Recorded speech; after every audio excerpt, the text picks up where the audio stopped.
Says recording now. Okay, now it is letting us record, so perfect.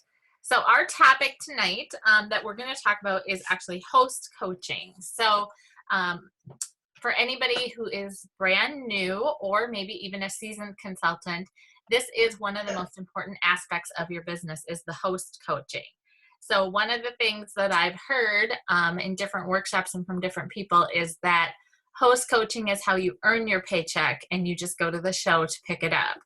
So as you start to book parties and work with your hosts, one of the things you want to keep in mind is that first of all, you are building a relationship with that host, which is hopefully going to lead to future business and repeat hosting with them. And second of all, you want to partner with that host so that she is going to basically be able to follow your instructions to have the most successful show that is possible. So I am going to jump on to Pampered Chef University, and we're going to just talk through a few of the handy things that they have to help us with our host coaching. So when you actually first talk with your host about having a party, that is the moment that your host coaching is going to start. So the most important part of your host coaching by far is to set the expectation of how many people you are looking for her to invite and how many people you are looking for her to have at the party. Now, even if your host has had other Pampered Chef parties or is a consultant for another company or has had other parties of any kind, it is still important that you host coach her just as though she is a brand new hostess, because you never know what kind of foundation has been laid for you with the host coaching. So I am just trying to get signed in. My internet is ridiculously slow tonight. So I can show you some of the helpful documents that are available to help you track your hostess coaching. Because you want every single hostess to have a great party, you want to make sure that you're doing the same thing for every single hostess. So we are going to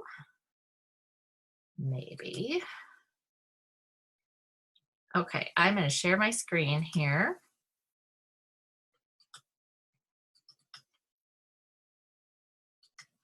All right, so if you take a look here, we are on the Pampered Chef website, and we are going to go to the Getting Started. And in Getting Started, there is not that one, not that one. Okay, it's not in Getting Started. We're going to go to Host Coaching. So in host coaching, first of all, this course on Consultants Corner is going to have some wonderful recordings. So I would recommend you look through all of those and listen to them. It's also going to have things you want to put in your host packet. So what I say about the host packet, there's a lot of people who create all sorts of different beautiful things that they put in their host packet. But because you're going to replicate this many, many times, you want to keep this as simple as possible.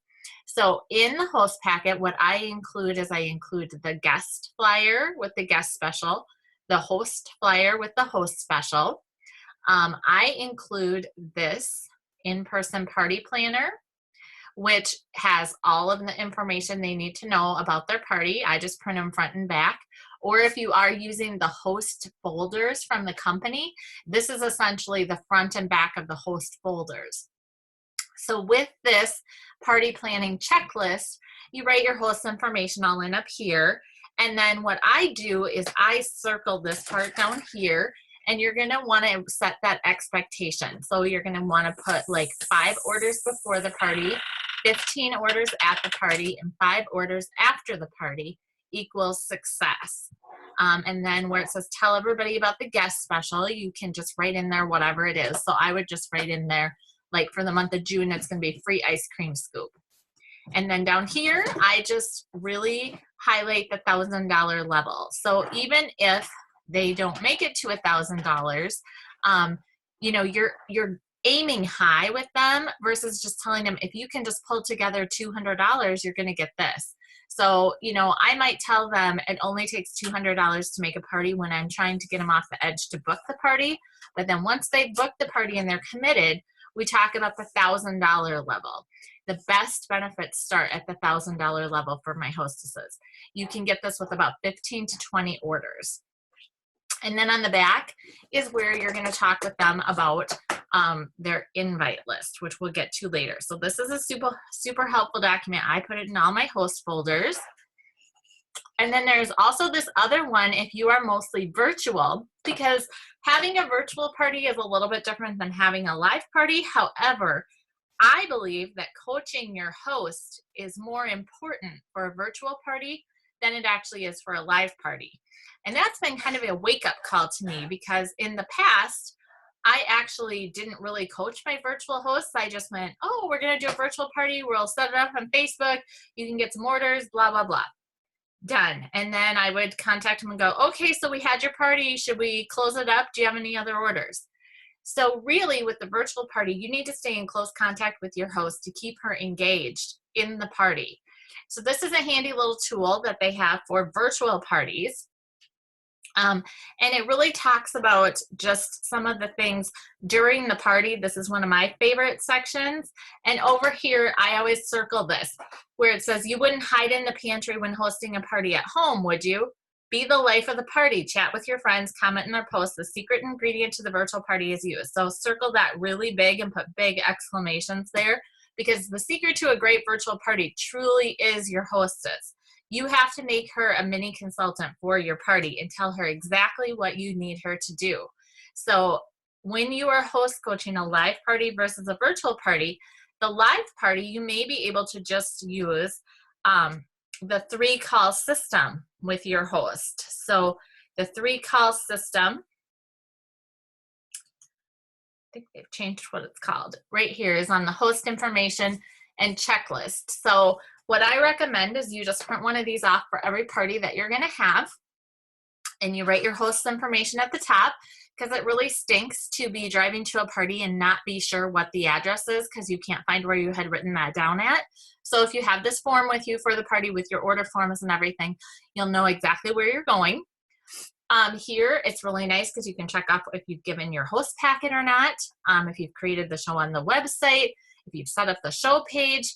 And then you can jot down little things about the host, like in the notes, maybe they're allergic to peanut butter or they're gluten-free, something like that that you need to know, or has a big scary dog. You want to just put those things in there so that you know them in the future. And then this tells you exactly what to do on each contact. So I still believe that you need to touch base with your host at least once by phone. Host coaching has changed a lot over the course of my business. It used to all be done by phone and sometimes by actual mail. But now you can do some of this by text, just because some of us have an easier time reaching our hosts by text or Facebook's Messenger. But really, to build that personal relationship, I think you have to have one good phone call. So you may even want to text your host and just say, hey, I need to talk to you for about 15 minutes about your party. Can I call you tonight? Can I call you now? Can I call you tomorrow night? So just let them know it's not going to be like an hour-long phone conversation or something. But you want to really highlight the invitation options, and that they can do mail, they can do text invites. I always text an invite to my host she can send out. They can do social media, they could do phone calls. When I'm host coaching though, you have to be certain to spell it out to your host, but just setting up a Facebook event is not gonna be enough to get people to your home. So what I always say is, that's great, we can run a Facebook event alongside the party, that's no problem, but we also want to make sure that we're inviting every single person in at least one other method. So either they're getting a paper postcard from you, or you're sending them a text message with a text reminder, or you're just giving them a personal phone call to invite them to the party. Because we all know how it goes. We get 1,000 invites to different things on Facebook every single day. And if you're like me, I don't really look at them. I don't pay close attention. So I could miss it because I'm just not catching everything that's going on my Facebook world.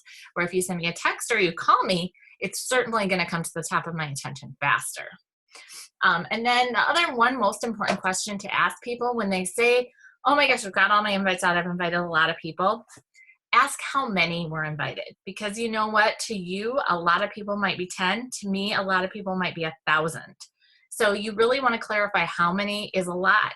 And if they haven't invited at least the 40 people that are recommended, you want to work with them, you know, by suggesting that they try to get everyone to bring a friend, or if there's some people you might know from other groups, just go through the categories that are on that host planner that we talked about and really emphasize attendance, because that is what I tell my hosts. Your main job for the party is to invite the people. I will do all the rest. Once you get the people there, I can sell them the tools, but I can't sell tools to empty chairs. So, you know, if you have a host who's worried about her party not being a success, that is the main emphasis, is you have to get the people there. And then the third contact is just kind of the wrap up right before the party to talk about just all the little things. You know, one thing to just be sure, I know it's on this checklist, is to talk about the setup. So, you know, make sure you let them know you need a place to demo. You need a table to work on, not a coffee table in the middle of the living room to make a taco ring on, because that is uncomfortable. So if you don't discuss those details with people, that's what you're going to show up to the party and have to work with. All right, so that's the host information checklist. I just print a bunch of those out and just kind of work with them. A newer form that's out there that's super handy, especially if you're running like a ton of virtual parties at one time.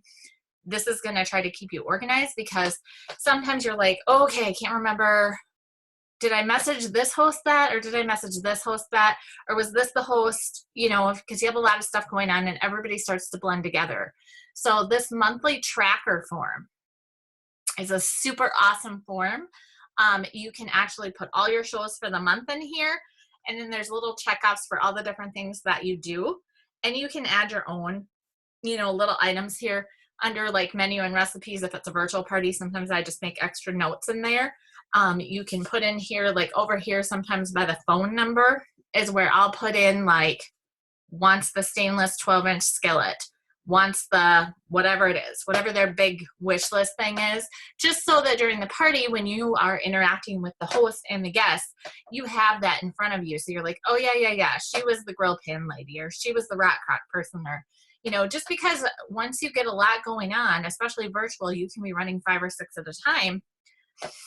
You just don't know who's who anymore. They kind of all blend together. So this is an awesome form to just print every month and use it to track everything. And this tracks your host coaching. Did you make that first call? Did you send a follow-up email? Did you make a second call? Did you email the grocery list? Did you make a third call? And then I especially like the after the party, because I'm not going to say that there might not have been a month where my hostesses didn't get 2 thank yous, because I couldn't remember if I'd sent my thank yous out for that month or not. So I'd rather be safe than sorry and look like an idiot and send them again than not send them at all. So, you know, this will help you stay overall very organized with what you've done for who. And then the follow-up email. This is the follow-up email to the host. You can send the emails through their show on Consultants Corner. So is everybody familiar with how to do that on Consultants Corner, like on a party? To go in and do that? Okay, so just because we might have some newer people who end up watching the recording, I'm going to just flip through that really quick like. So on Consultants Corner, when you go to your shows, you're just going to pop over here and you will go to Edit Party. And then right up here in the top tab, there's Email the Host. And so this gives you 2 options. You have the email before the show, and you can customize this. So you can go in here and delete what you don't like. You can add what you like. You might want to customize it just with a whole different email. You are supposed to be able to save this in your format. However, mine does not save when I redo it. So I just have to copy and paste out of like a Word document and repaste in what I want it to say in here. I don't know if it's me that I'm not doing it right or exactly what it is, but mine will not save. So you just I'm the same issue, Lynette. Mine doesn't okay. save either. So Well, good. It's not just me because I'm it's not just you. I have changed this part like 6 times. Nope, I'm the same thing. I have mine saved in a Word document as well. So yep. So you just copy and paste it in here. Send the email. This is nice because this leads her back to her show page so that she can go in and set up her invitation list if she wants to send out the e-invitations. And then after the party, you just click to the email after the party. And I actually will do this in my virtual parties. After I close it, I'll look, and down here it says 0 because this party hasn't happened yet, but it'll tell you your hostess had a savings of yada yada whatever, how much it is. So I'll take that sentence and I'll just go and do a little thank you on my virtual parties, like, hey, thanks for attending Christy's virtual party. Did you know that she saved $972 by being a hostess? Blah blah blah. Christy, what's your favorite thing that you got? You know, just to really let people know what the benefits are of hosting a party. Because if they've hosted with other companies, quite honestly, there's a lot of companies where you don't really get diddly squat for being a hostess. So you just want to really emphasize how great our host benefits are. So the host coaching, you know, really is the relationship that you make with the host. It's the ongoing relationship that you have, and it's the partnership that you have to make the party a success. So there's lots of other tips with host coaching. This is just kind of a high-level overview, but I do recommend going in and listening to all the audios on the host coaching because you're going to pick up some just different little tricks and tips on how everybody else kind of does it. So Alicia, Tristan, Sarah, anybody have any other comments you want to make on things that you do that make you successful with host coaching, or any questions that anybody has?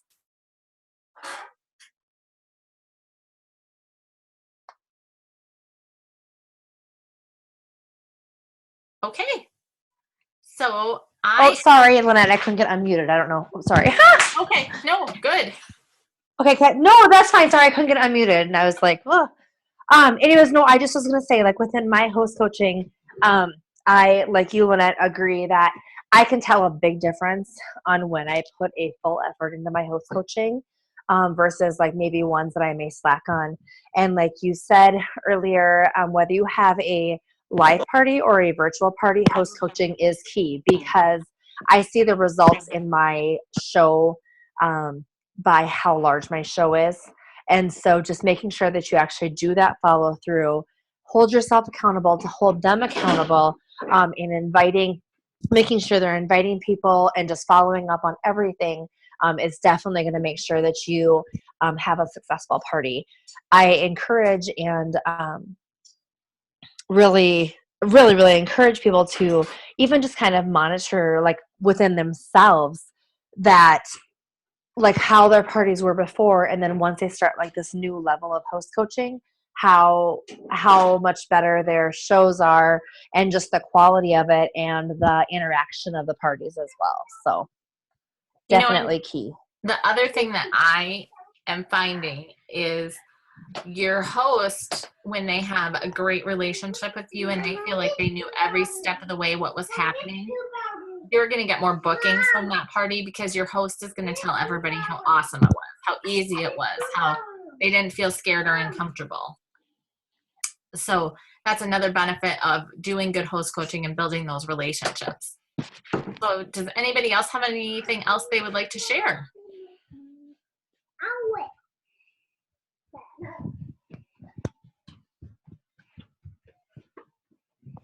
I do. Sorry, I'm changing a baby and getting her ready for bed.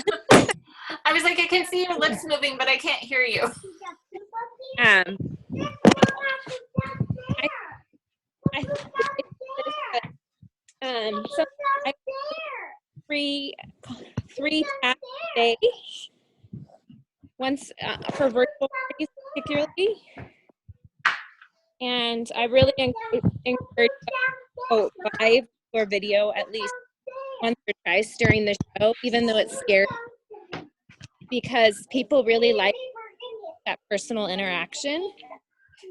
And so all of my hosts who do the live videos and videos, they end up having high shows. Good. That's a great tip. All right. So I think we will wrap up with that, and we will get the recording put out there. And I just thank everybody for joining us tonight.